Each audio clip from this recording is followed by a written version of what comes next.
Y'all ready? Good deal. All right, thank y'all for being here. I wanted to open today just kind of paying respect to Gary Patterson.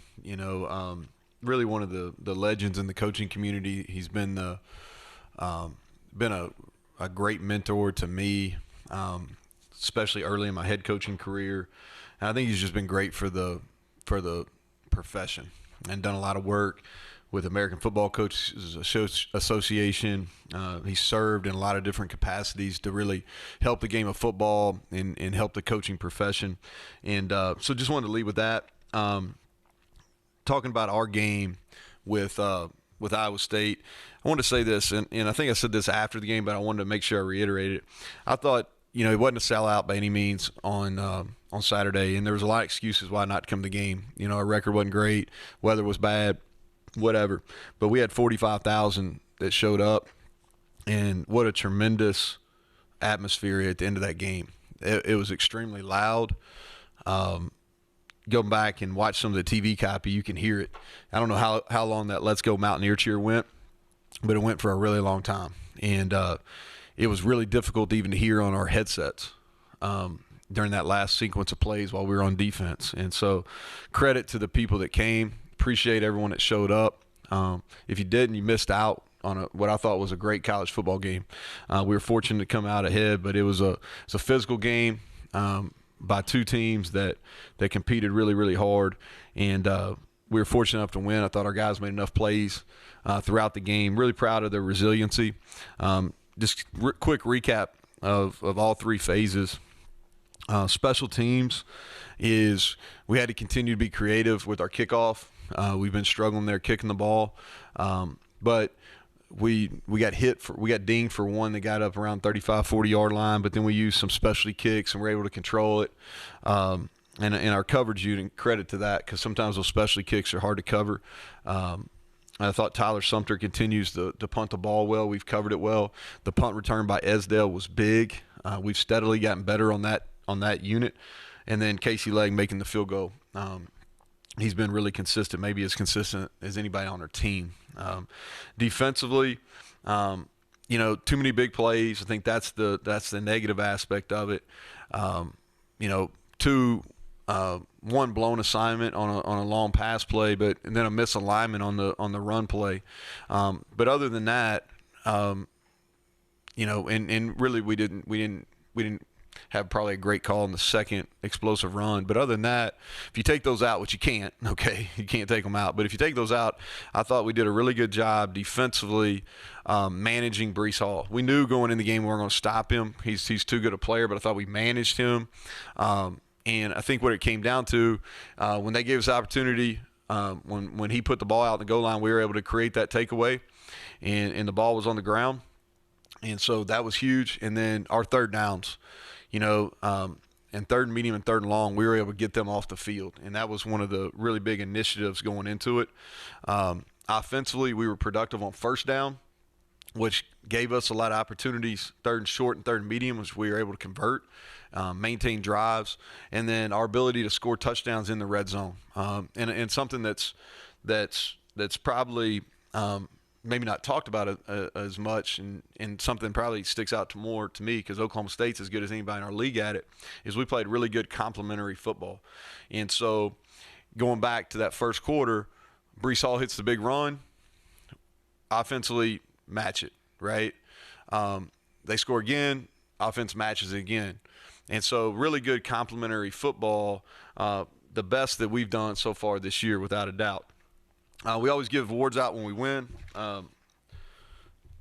Looks like I forgot my sheet, so I'm going to get somebody to go get those for me real quick, and I'll hit those at the end because I want to make sure we talk about them. That's about how my day's going too. So I'll come back to those awards here in a second. Turn the page to Oklahoma State. Number 11 team in the country. They've earned that. Their only loss being on the road at Iowa State, which is one of the tougher places to play in college football. And they missed 2 field goals there during that game and lose by a field goal. I think the job that Mike Gundy's done at Oklahoma State, you go back to 2008 and beyond. I saw a stat where how many times they'd been ranked in the top 10 during that time.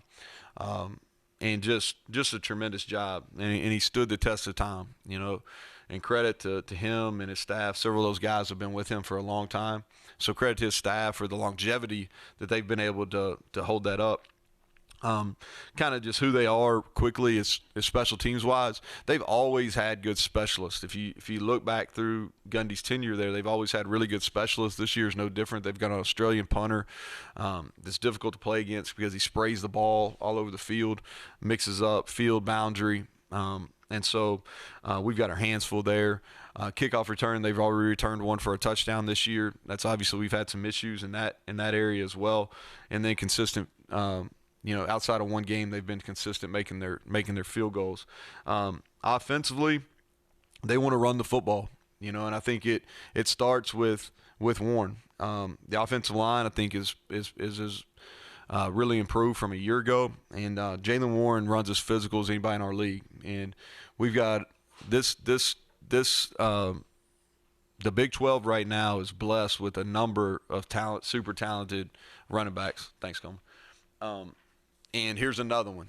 If you look at, we had Evans and we had Breece Hall, and now here comes Jaylen Warren, and they're all a little bit different. The thing that I really respect about Jaylen Warren is he runs the ball angry. I mean, he is a violent runner. He gets downhill. He breaks tackles. It's impressive, and so he's a really tough tackle. Spencer Sanders, who's been the starting quarterback there for 3 years, this is the first time we're going to have the opportunity to go against him. He's been injured. He's a dual threat guy. He's strong. He can run. He's got a really strong arm. He can make all the throws. They utilize him a lot in the red zone. And then they've got two receivers in Tay Martin and Brennan Presley that can really run, and they're extremely fast. So, and they like I said, going back to them as a whole, they play great complementary football. They run the ball on defense or on offense. They're able to hit shot plays, and then defense, they've been lights out. They're they're one of the top teams in the entire country defensively. If you look, I think they got 9 seniors. If you go back, I think it's 9 seniors and 2 juniors that start, and those guys have played a ton of football over there, and the defense coordinator's been there for 4 years now. Jim Knowles does a really good job. Those guys understand the system. They make it difficult. It starts with they've got really 3 big interior guys that make it difficult for you to run the ball inside. They're physical. They come off the ball. They use their hands. They're extremely well coached. I think Malcolm Rodriguez is playing the linebacker position as good as anybody in our league. He reminds me. He and Bernard are very similar at Baylor. A really good player. And then you look at Harvell Peel, who's been playing for a long time. He's a physical run player, does a great job back in the middle of the field as well. And they're physical at corner. And they were physical against us last year. And so just a really good football team. They look like you expect one of the top 10 or 12 teams in the country to look like when you turn on the film. So that's Oklahoma State. Going back to our award winners, just to give them recognition. So our special teams player of the week from last week, against Iowa State was Sam James. And I would encourage you to watch. I think sometimes these plays get kind of overlooked, but for you guys to go back and watch TV copies and those things, or if you have access to the coach copy, is watch Sam James on punt return. Unbelievable strain, fighting to do his job. And then watch him on punt coverage. He's always the first one down. We've done a really good job with punt coverage and low net punts and or low net return yards, and he's a big reason why. Defense player of the week, and he had 9 tackles, 3 assists, and a sack. And Josh Chandler, the last 2 weeks, has really played at a high level, and he's playing his best football of his career right now. And excited for him. He's doing a really good job leading and communicating. Offense player of the week, it was Jarrett Dagey, 30 of 46, 370 yards, 3 touchdowns. Played the best game of his career at this point. Our offensive lineman of the week, and thought he played extremely physical, played hard. He had 8 knockdowns, and he was the highest or the most productive offensive lineman, and that was Wyatt Milam. As a true freshman starting against Iowa State, that was an impressive performance. we give a blue collar award. Y'all have heard me talk about this. This is people that do kind of the dirty work that maybe don't show up in the stat sheet, but had a huge effect in the game. And offensively, it was T.J. Banks. You know, he had some runs after catches. That was his most productive game, the best he's played in his career here. And then Akeem Messidor's getting double teamed every single play almost. He strains. He had a couple really important tackles for a loss. And then our scout team players were Victor Wickstrom on offense. Did a really good job giving a look for those tight ends that Iowa State has. Braden Dudley did a good job getting the offense prepared for McDonald, who led the league in sacks coming into it. And then special teams was Preston Fox, and he does a great job. And he's going to be a player for us down the road. And then our Juice Award, who did the best job on the sideline, is Will Schoonover. And fittingly, since we have Military Appreciation Week this week. And so a lot of reasons to be excited about this one. Second home game. We've won 2 games in a row. You know, we're going to honor our military and pregame festivities. You know, our administration has some really neat things planned for that. And then also Major Harris. You know, his jersey retirement ceremony is on Saturday. You know, judging by some of you are probably in the same age bracket, some of you aren't, but same age bracket as for me. And if you're not a native, that was my introduction to West Virginia football.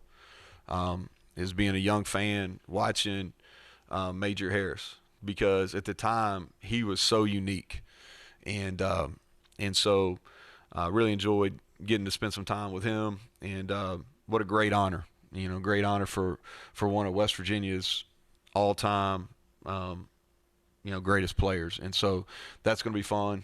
And it's and he's well earned. You know, what a player. And so we've got some cut-ups that we're going to show our players, and they'll be excited.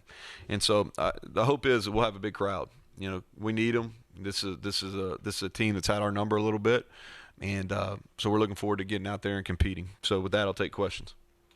So Neal, start with your offensive line. I mean, the look is they've played much better. When you watch them on film, do you agree with that? What do you see from them? Yeah, I do. I think we're playing the way it should be played, as far as we're being much more physical at the point of contact. We're straining to finish blocks.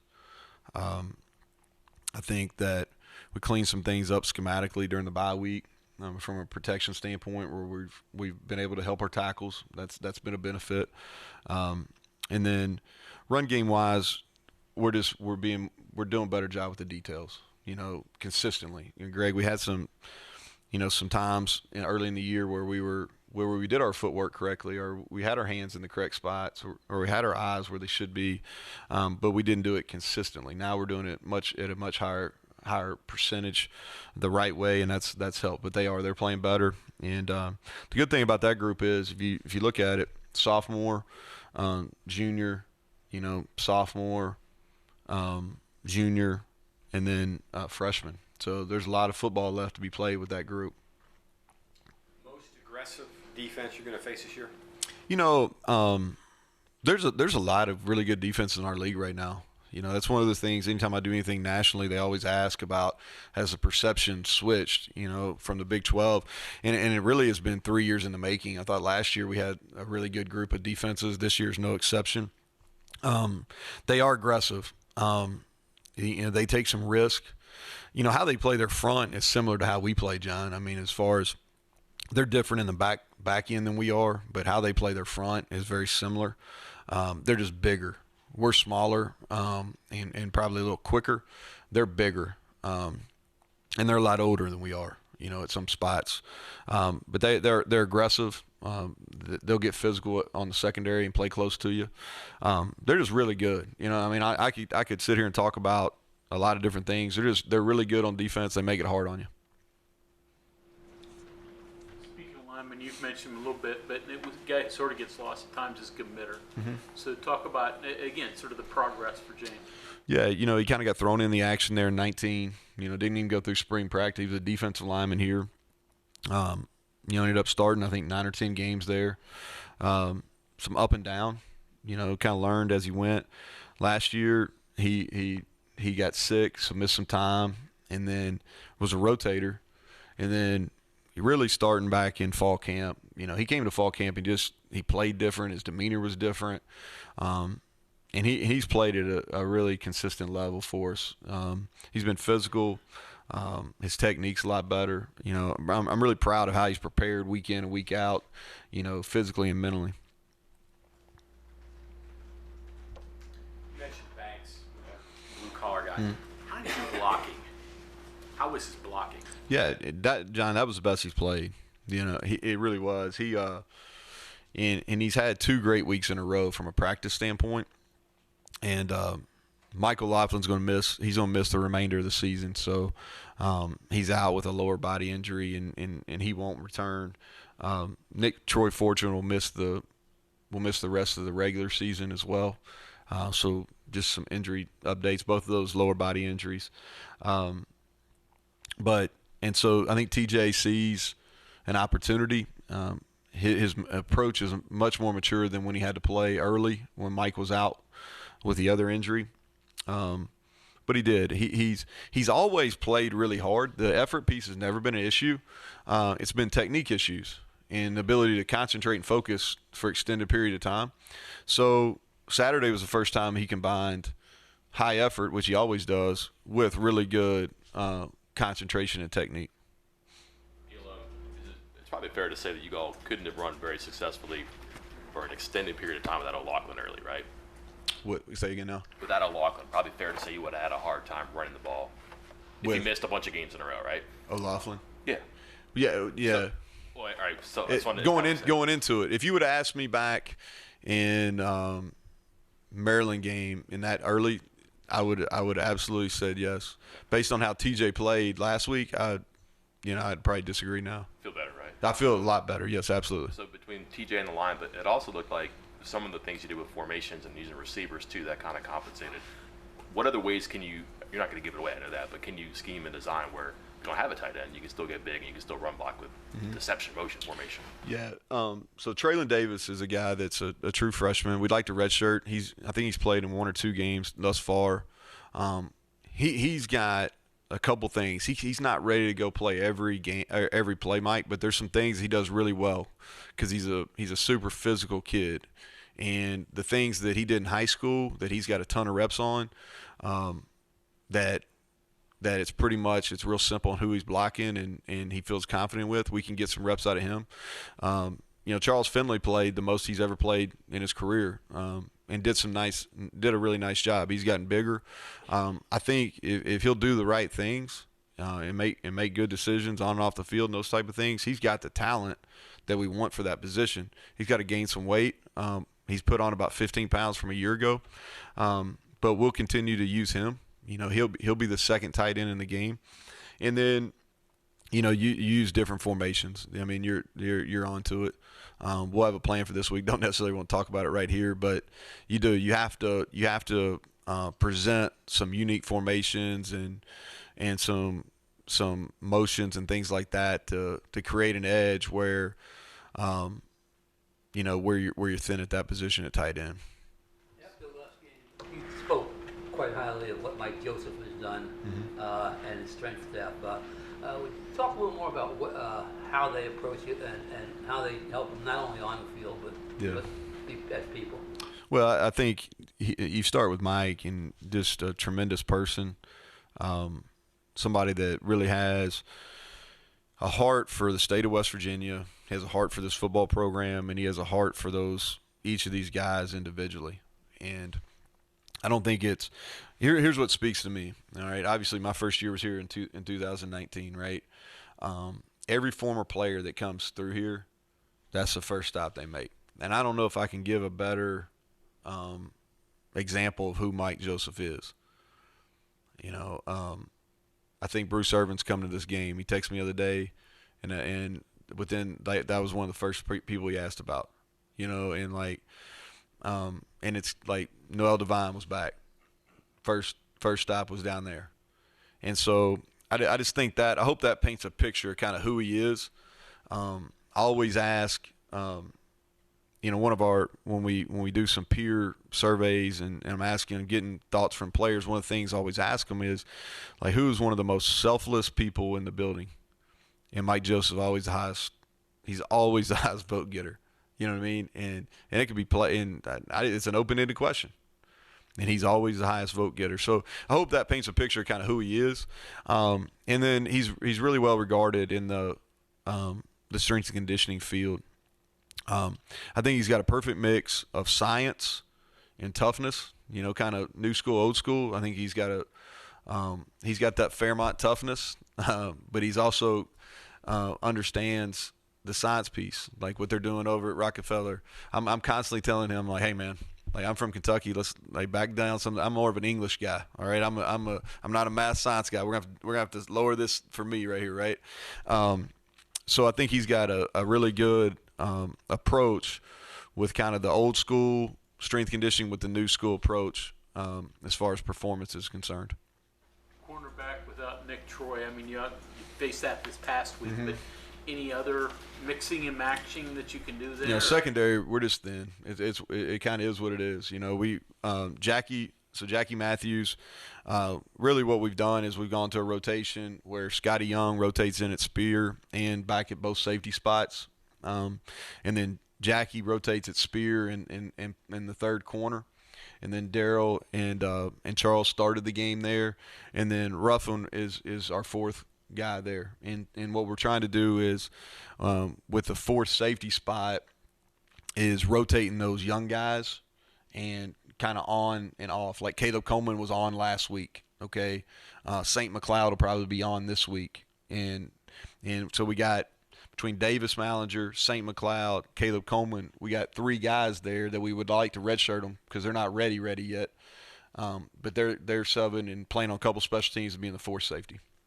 Andrew Wilson-Lamp sort of. He's already used his games.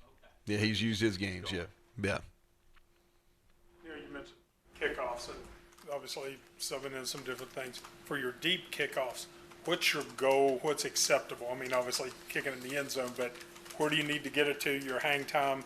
What is your goal you have to meet to use that consistently? Yeah, it's the location, and Evan's location was fine the other day. He had two kicks. One of them was just low, and we missed a tackle at the point of contact. That wasn't his deal. Like, it's hard to cover kicks, and we're covering a good bit of them. We would love for him to be around the goal line, 3.8, 3.75, something like that. I think that's the correct hang time. I'm not a kicking guru anyway, but I think that's about where it's supposed to be. But the location is really important, and depending on what kind of coverage we have, what kind of coverage call we have is where the location is. And Evan's done a nice job. We didn't do a very good job against TCU.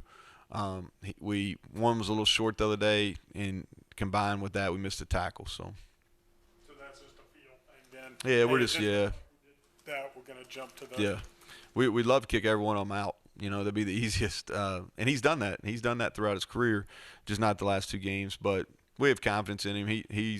He'll be back and do a really good job this week. All right, the important. Oh, I'm sorry. How do you get it back to where it was in the first few weeks? Well, last week they kicked every one of them out of the back of the end zone, and so we didn't have one single opportunity last week. The game before, Winston dropped it, and we had a short return. The one we did get an opportunity was after we made them re-kick it, and Winston missed a cut. I think we got out to like the 30, so still pretty good return. But we had a chance for a big one. So really it's about opportunities, and then us taking advantage of it. When we do get the opportunity to bring one out, taking advantage of it. All right, I've got to ask. Yep. You've had a chance now to see the coaching films. What did you think of the fumble on the goal line? It's really inconclusive, to be honest with you. That's what I always tell our guys. So the ball was out.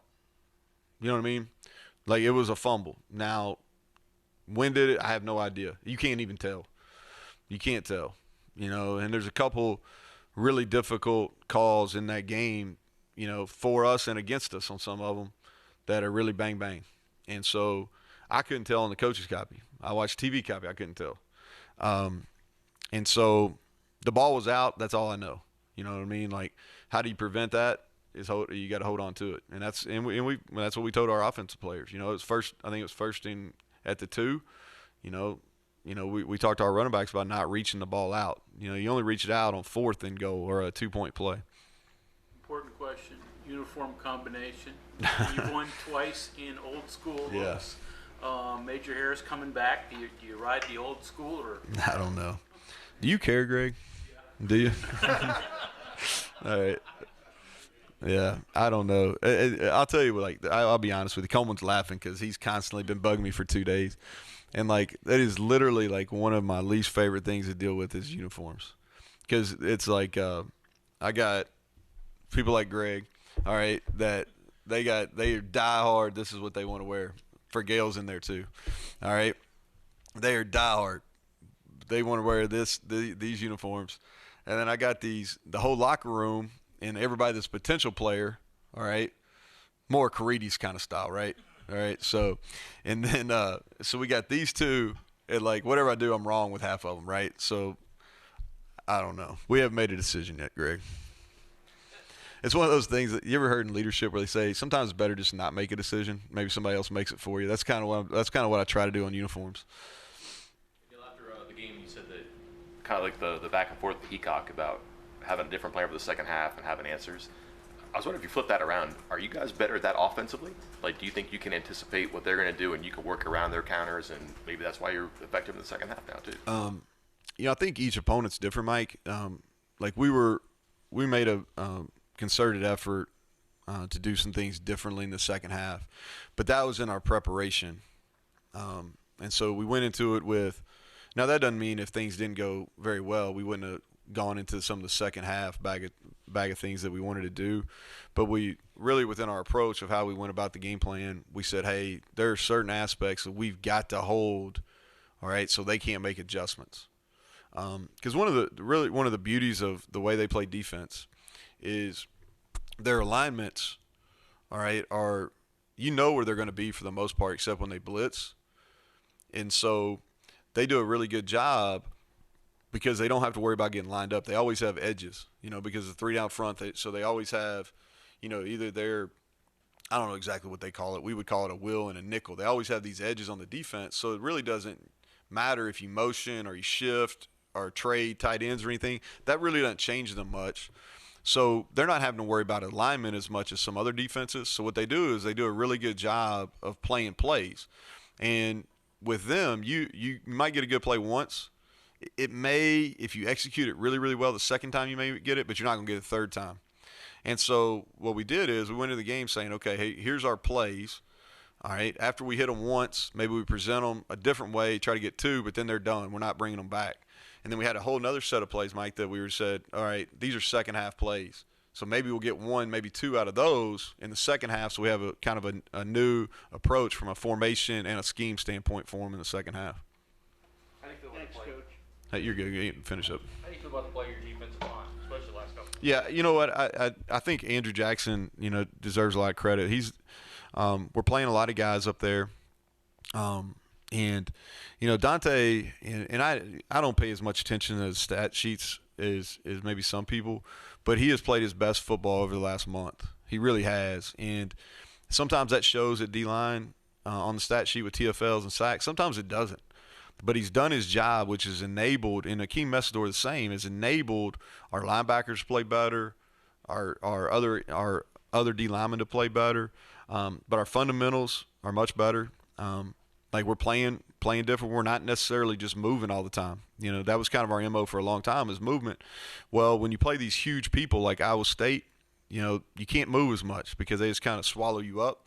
So you really got to get pushed off the ball, which I thought we did a nice job. And they're playing well the last 2 weeks. And for us to be good on defense, that position group has the most depth. They have the most experience, and we need them to continue to play. All right, thank you all.